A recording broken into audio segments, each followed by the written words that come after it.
All right, so good evening. Thanks to those of you who are joining live, and for those of you who are watching the recording, appreciate it. Welcome to Holding Government Accountable, a weekly seminar on how we as individuals can hold our government accountable. My name is Dr. Josh Franco, Assistant Professor of Political Science at Cuyamaca College. Let's go on and get started. So this workshop has been going on for most of spring 2022.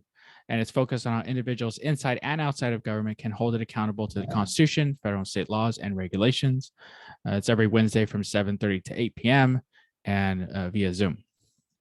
So we've covered a broad range of topics, all centered on the idea of how you hold government accountable, starting with student power and local government. And then he's talking about the Congress and the state capitol. And since spring break, we've been looking at how you hold specific levels or branches of the government accountable. So the president, state government, this idea of accountability, interaction between state and federal government. So today we'll be talking about holding the state courts accountable. So I'm going to jump us to that part of the presentation. Okay. So week 13. So by the end of this workshop, you'll be able to do the following. First is to explain the structure of California's state court system. Secondly is to explain the demographics of California state court judges and justices. And then lastly, describe how voters weigh in on the retention or selection of judges and justices here in our state. So the California state court consists of 3 levels. We have trial courts, and there's 58 of them, one for each county of the state. So there are 58 counties. These are sub-state administrative entities that basically work to operationalize state level programs, and they have local elected boards called boards of supervisors. But that county as itself, the geographic unit, also serves as the geography for the superior court system or the trial courts here in California. After that, we have a court of appeals, which consists of districts, and there's 6 of them across the state, which are natural groupings of the counties. And then lastly, we have the highest court in the land, which is called the California Supreme Court. Note that the judicial branch budget, is about 1.5% of the state general fund. So we're talking about a couple $1 billion here, $1 billion plus. And judges and justices need to have a law degree. They need to have passed the California State Bar exam, and they have to have 10 years of legal experience before they can be appointed to a judgeship or to run for a judgeship. So how does this look visually? So at the top, we have the Supreme Court, next the Court of Appeals, and then lastly, the trial courts. And you'll note here that it starts at the trial court level and the arrow points up because cases will move up the hierarchy of the state court system. They won't move the reverse. And in some cases, if it's a capital criminal case, it'll go directly from a trial court to the Supreme Court. Now, what's the one big question that students normally ask is like, okay, we have the courts, they do stuff. Yes. And the way they do things are through cases. And this is where you have a plaintiff and a defendant. And we want to know how many cases are held in a given year in the state. So we'll look at 2020 case data. So here, the California State Supreme Court, they have one chief justice and 6 associate justices. There are over 6,900 filings to the Supreme Court, and they will write about, this year, they wrote 68 written opinions. At the Court of Appeals level, there are 106 authorized positions for justices. Their filings are about 18,000 annually, and their dispositions are 21,000 annually. And then lastly, at the base level of the superior courts or the trial courts, there's 1,700 plus authorized position or judges. They have over 5.9 million filings and over 4.1 million dispositions annually. So what's the gender breakdown of the courts? So here we see the court by level: Supreme Court, Court of Appeal, and the trial court. I'll go ahead and use my pin here. So at the Supreme Court level, we see that there are 3 members who identify as female, and this actually changed recently with or we can update it on the race ethnic level, which we'll talk about in a moment. There are 4 individuals who identify as male, and there are 7 total state Supreme Court justices, excuse me. At the Court of Appeals level, we have 41 women and 61 males for a total of 102. And at the trial court level, we have 604 women, over 1,000 men, and a total of 1,600 trial court judges. So total, we have about 37% of all the judicial positions in the state of California held by women, the remainder by men, and the total about 1,700. Now, there have been some changes because this is 2020 data, which I'll just make a big note here. This is 2020 data. I think what I'll do is in a future iteration of this workshop, I'll have the 2020 data and we'll update it with either 2022 or 2023 data to kind of show what the changes have been. Next, we can look at the race and ethnicity of the court system. So here we'll start with the Supreme Court. No one who identifies as American Indian or Alaskan Native, 2 who identify as Asian, 1 who identifies as African American, 1 who identifies as Hispanic or Latino. And this has been updated recently because the first Latina justice was just appointed by the governor in the past few weeks. No Pacific Islanders, 2 people identify as white, no some other race, more than one of one race, and then information not provided, 0, total respondents 7. At the Court of Appeal level, kind of see similar numbers. So 0 American Indian or Alaskan Native, 6 Asian, 9 African American, 6 Latino, Latina, 0 Pacific Islander, 75 white, 2 some other race, 4 more than one. All information provided, 102 respondents. And then lastly, at the trial court level, we started to see a little more racial ethnic diversity with 8 who identify as American Indian or Alaskan Native, 129 Asian, 124 African American, 180 plus Hispanic Latino, 5 Pacific Islander, 1,000 plus white, 16 some other race, 67 more than one, 34 didn't provide information, and we have about 1,600 judges. So we see that the racial ethnic breakdown isn't as diverse as the state as a whole, but when you go from the Supreme Court through the Court of Appeal to the trial courts are more representative of the broader public on a racial ethnic level. So one big question students ask is, do we get to vote for judges? Yes, at the trial court level, we do. But at the other levels, it's a little different. So we have what's called retention elections for state Supreme Court justices. So for our state Supreme Court, we have a statewide retention election every 12 years. This means that 12 years after a person is appointed by a governor and confirmed through the Judicial Council, and I'm not sure, I don't remember if they go through the state Senate, but in any case, the governor appoints, it goes to the Judicial Council, and they will serve in that role for up to 12 years. And at the 12th year, the people, everyone in the state of California, the voters, when they go out, there'll be a question saying, do we want to keep this particular judge? Yes or no? If it's a yes majority, they get to keep the role for another 12 years. If it's a no, then they're removed from their role as a state Supreme Court justice.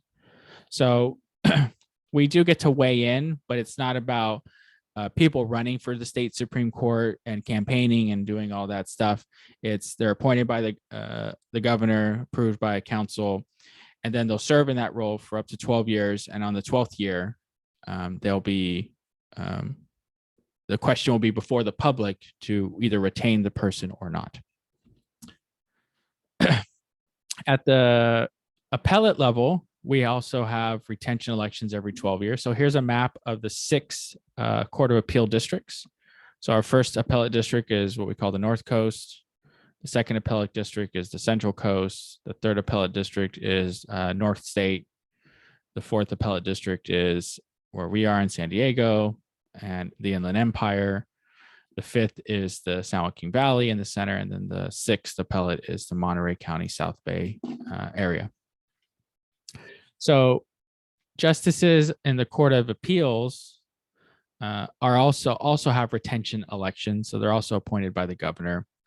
And after their 12-year, at the end of the 12-year term, voters in those counties are asked whether they want to retain a person for this appellate position.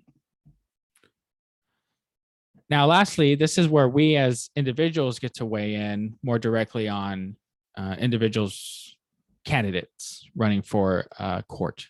So there are nonpartisan elections for state superior or county judges. So they're countywide nonpartisan elections every 6 years. So we're here in San Diego, and every 6 years we'll see judges up, but actually we'll see them on a rotating basis because they're staggered terms. So what I'll do here is I'll keep the annotations, and we'll zoom out and pull up County of San Diego Superior Court judges. And we'll go ahead and click on their website. And we'll read a little bit more here. So the Superior Court in San Diego County is part of the California trial court system, which is the largest of its kind, with 58 trial courts, one for each county. San Diego is the second largest court system in the state. The four largest court systems in California are Los Angeles, San Diego, Orange County, and Santa Clara County. Each trial court is managed by a presiding judge. In San Diego, the presiding judge is the Honorable Michael T. Smith, who receives policy advice from an executive committee of judges. Elected by fellow judges, the presiding judge serves a 2-year term. Day-to-day oversight and administrative management are provided by the court executive officer. In San Diego, the court executive officer is Michael Roddy, who receives policy and administrative advice support team from the executive team. The state's court system is governed by a 27-member judicial council led by the state's Supreme Court Chief Justice. The Judicial Council is the policy-making body of the California courts and is responsible for ensuring the consistent, independent, impartial, and accessible administration of justice. So here's the presiding judge for San Diego County, and here's the court executive officer. Now, we might want to know, well, who are the judges themselves? So let's go ahead and click on judges and departments, and we'll see here the department numbers and then which judge is assigned to them. So for example, Department N27 is by the Honorable Cynthia A. Freeland. We're going to click on this link. It takes to her bio.